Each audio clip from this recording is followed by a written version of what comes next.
Hello students, कैसे हो आप लोग। So today we are going to learn new chapter of your English grammar text book. 12th chapter, name of the chapter is the future tense. आज हम लोग आपके English grammar text book का नया चैप्टर पढ़ेंगे। चैप्टर का नाम है the future tense. The simple future tense refers to action that have not yet begun. Simple future tense मतलब क्या होता है। फ्यूचर टेंस, फ्यूचर मतलब क्या होता है आप लोगों को पता होगा। फ्यूचर मतलब भविष्य में जो होने वाला है, मतलब आगे चल के जो होने वाला है। आपके बुक में दिया गया है सिंपल फ्यूचर टेंस मतलब वो एक्शन यानी वो काम होता है जो कि अभी तक शुरू नहीं हुआ है, हैव नॉट येट बिगन, जो अभी तक स्टार्ट नहीं हुआ है। They will occur at a later point from now, अभी से बाद में, मतलब नाउ, जस्ट नाउ, अभी जो टाइम चल रहा है इसके बाद हम करेंगे, बाद वाले टाइम में वो होगा, तो उसके लिए उसे हम फ्यूचर टेंस कहते हैं और उसके लिए हम फ्यूचर टेंस का यूज़ करते हैं। We usually use will, shall plus verb to say something about the future. हम नॉर्मली जो फ्यूचर टेंस होता है उसके लिए will या shall लगाते हैं और उसके बाद प्लस वर्ब, यानी कोई वर्ब है, कोई काम है, उसके आगे हम will या shall लगाएंगे तो इससे वो क्या हो जाएगा, वो सेंटेंस फ्यूचर टेंस हो जाएगा। अब इसके एग्जाम्पल्स हम आगे देखेंगे। Okay, we will use will shall as a helping verb. Will या शैल हेल्पिंग वर्ब हो जाएगा फ्यूचर टेंस के सेंटेंसेस में। ओके, अब इसकी एग्जांपल्स देखते हैं। Read the sentences given below carefully. I will visit my friends home in the evening. अब विजिट क्या है, विजिट एक वर्ब है। अब वर्ब क्या है वो आप लोगों को पिछले चैप्टर में से पता चला होगा, फिर भी मैं एक बार बता देती हूँ। वर्ब मतलब होता है कोई क्रिया, हिंदी में क्रिया है जो आपके व्याकरण में होगा, वैसे उसका मतलब होता है कोई काम अगर हम करते हैं, कोई भी काम, जैसे हमारा कोई एक्शन होता है उसे हम वर्ब कहते हैं। तो अब यहाँ पे विजिट क्या है, वर्ब है कि वो विजिट करेगा अपने फ्रेंड के घर पे, वो शाम को जाएगा, तो इसलिए विजिट करना। तो अब विजिट के आगे हमें विल या शाल लगाना होता है, तो यहाँ पे विल लगा है, तो इसका मतलब है कि ये फ्यूचर टेंस हो गया। मैं शाम को अपने फ्रेंड के घर पे जाऊँगा, आई विल विजिट, जाऊँगा फ्यूचर टेंस है ये कि शाम को जाऊँगा, मतलब अभी वो निकला नहीं है, अभी वो गया नहीं है, अभी उसने प्लानिंग किया है। नेक्स्ट है Sonam will call me tomorrow. Sonam मुझे कल कॉल करेगी। टुमारो तो आने वाला कल होता है, यस्टरडे बीता हुआ कल होता है, तो फ्यूचर टेंस में ऑब्वियसली आने वाला कल यानी टुमारो ही आता है। कभी भी हम फ्यूचर टेंस में यस्टरडे को नहीं ले सकते हैं क्योंकि वो बीता हुआ कल रहता है, और फ्यूचर टेंस हमारा कब आता है, आने वाले टाइम के लिए होता है वो, तो आने वाला कल अभी आने वाला है। तो यहाँ पे क्या बोला है उसने कि सोनम मुझे कल कॉल करेगी, तो ये भी क्या हो गया, फ्यूचर टेंस हो गया। विल कॉल, कॉल है वर्ब, उसके आगे लग गया है will. They will pick me from the station when I reach there. वो लोग मुझे स्टेशन पे लेने आ जाएंगे एक बार जब मैं वहाँ पहुँच जाऊँगा तब। मतलब अगर आप गांव या कहीं बाहर जाते हो तो वहाँ पे आप जिनके घर जाते हो वो हमें लेने आते हैं, वहाँ पे पिक करने आते हैं, तो वो पहले से तो वो आ नहीं जाएंगे, हम जब पहुँचेंगे या पहुँचने वाले होंगे तब वो आएंगे। तो इससे क्या होता है, ये भी फ्यूचर टेंस हो गया कि जब मैं वहाँ पहुँच जाऊँगा, व्हेन आई रीच देयर, जब मैं वहाँ पहुँच जाऊँगा तब वो लोग मुझे पिक करने स्टेशन पे आ जाएंगे। We will help mother in cooking the dinner. अब ये मॉर्निंग या आफ्टरनून में बात हो रहा है या इवनिंग में, जिसमें वो कह रहे हैं कि वो मदर की हेल्प करेंगे कुकिंग में, खाना बनाने में, डिनर बनाने में, तो इसलिए विल हेल्प यानी विल हमारा आ गया हेल्पिंग वर्ब, हेल्प आ गया वर्ब, तो helping verb plus verb. I think it will rain tonight. मुझे लगता है कि आज रात को बारिश होगा, इट विल रेन। ओके, अब मतलब इससे हमें क्या पता चल रहा है कि किसी भी सेंटेंस में अगर विल है और विल के बाद कोई वर्ब है, इसका मतलब है कि वो सेंटेंस हमें फ्यूचर के बारे में बता रहा है। This sentence tell us about the actions that will take place in the future. ये जो सेंटेंसेस हमने ऊपर पढ़े हैं ये हमें उन एक्शंस के बारे में बताते हैं जो कि फ्यूचर में होने वाले हैं। Will take place in the future, इस सेंटेंस में भी देखिए विल है, तो will take place in the future, जो फ्यूचर में लगने वाला है। We use simple future tense to express something that is likely to happen in the future. हम सिंपल फ्यूचर टेंस उसे बताने के लिए जो कि फ्यूचर में होने वाला है तब यूज़ करते हैं। It is also use to say something we are certain of और टू मेक प्रॉमिस। ये तब भी यूज़ होता है जब हम किसी चीज़ के लिए श्योर है कि नहीं ये काम हम करेंगे ही करेंगे, या फिर हम किसी काम के लिए प्रॉमिस करते हैं, तब भी हम फ्यूचर टेंस का यूज़ करते हैं। अब प्रॉमिस या सर्टेन टर्म है तो उसकी एग्जांपल्स देख लेते हैं। I will help you in your exam preparation. अब ये सेंटेंस का मतलब क्या है कि मैं तुम्हारे एग्ज़ाम का जो प्रिपरेशन होगा, पढ़ाई होगी, उसमें हेल्प करूँगी। तो ये क्या हो गया, ये एक तरह से प्रॉमिस हो गया कि हाँ मैं ये करूँगी ही करूँगी, मतलब ये काम मैं करूँगी। वही सेकंड है, it will rain tonight, आज रात को बारिश होगी। तो ये क्या है, ये सर्टेनिटी है, मतलब ये चीज़ होगी, तो बारिश होगी, ये श्योर है, सर्टेन है, इसलिए ये सर्टेनिटी हो गया और वो प्रॉमिस हो गया। दोनों अलग अलग है, पर इन दोनों ही केस में फ्यूचर टेंस होता है और आगे विल लगता है।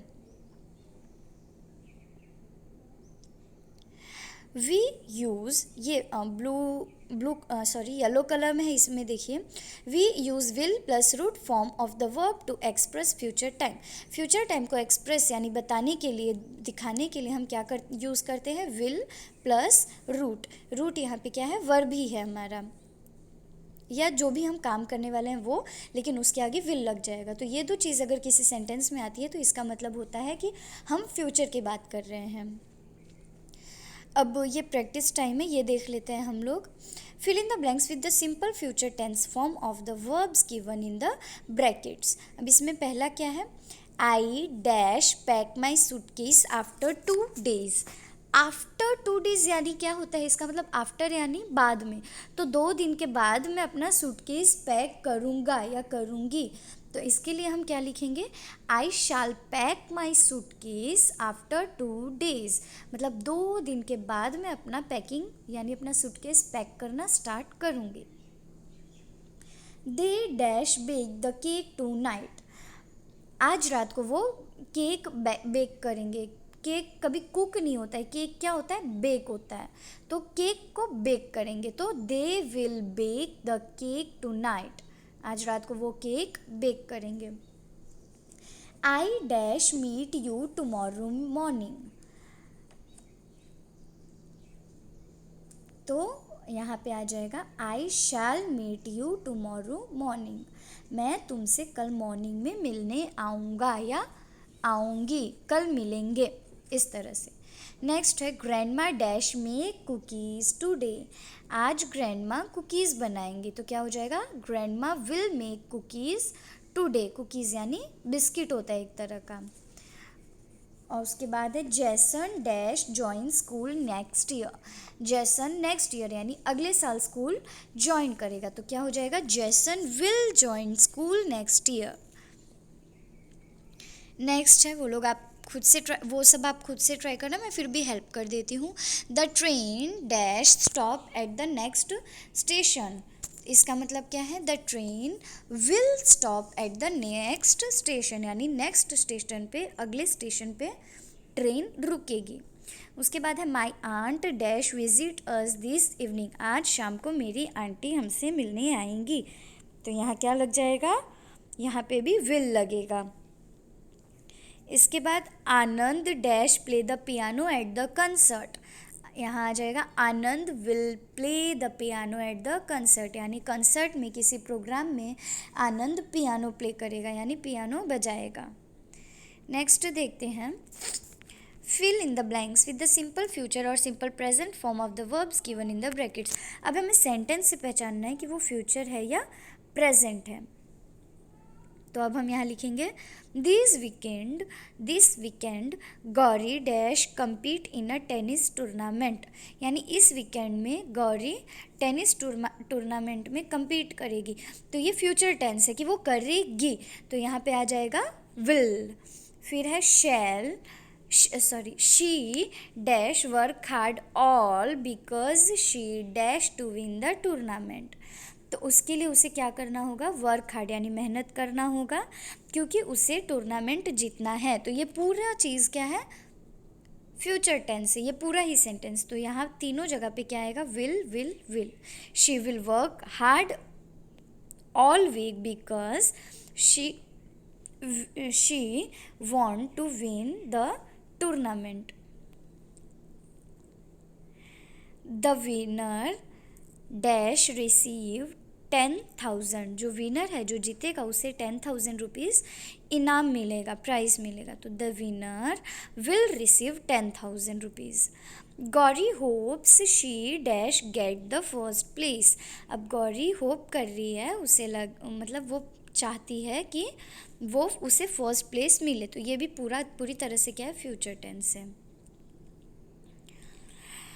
तो यहाँ क्या आ जाएगा, Gauri hopes she will get the first place, यानी अब तक हमने जितने भी फिल इन द ब्लैंक्स किए सब में क्या है, विल है। अब आते हैं, Gauri's husband dash travel to the tournament with Gauri. Gauri का हस्बैंड भी गौरी के साथ टूर्नामेंट में जाएगा, तो ये भी फ्यूचर है, will. He dash in the stands, he dash sit in the stands and cheer for Gauri.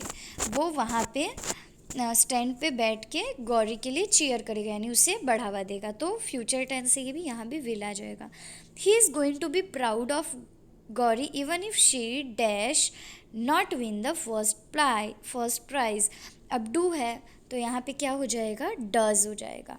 He is going to be proud of Gauri even if she does not win the first prize. उसके बाद आएगा, Gauri's parent are not going to travel to the tournament, they dash watch the tournament on television. वो tournament में जा नहीं पाएंगे गौरी के parents, तो वो टीवी में देखेंगे, तो दे विल। उसके बाद they dash cheer for Gauri at home, वो गौरी के लिए चीयर करेंगे घर से ही, तो दे विल चीयर। ओके, और वही लास्ट सेंटेंस है, they are going to be proud of Gauri whether she dash win और लूज। वो फिर भी गौरी के ऊपर प्राउड ही करेंगे चाहे वो जीते या हारे, तो वेदर शी विल विन और लूज। यहाँ तक समझ में आ गया। अब ये फन जोन है, जिसका मतलब है कि यहाँ पे आपको वो सेंटेंसेस 5 सेंटेंसेस लिखने हैं जो कि आप फ्यूचर में यानी आने वाले कल में, यानी कल आप करने वाले हो वो काम, तो उसे आप विल लगा के सेंटेंस बना के लिखोगे। उसके बाद ये जो बॉक्सेस हैं, इसमें जो भी फ्यूचर टेंस वाले वर्ड हैं, फ्यूचर से रिलेटेड वर्ड्स हैं, उनको हमें क्या करना है, उनको हमें कलर करना है। तो ये भी आप लोग खुद से कर सकते हो। Okay, thank you.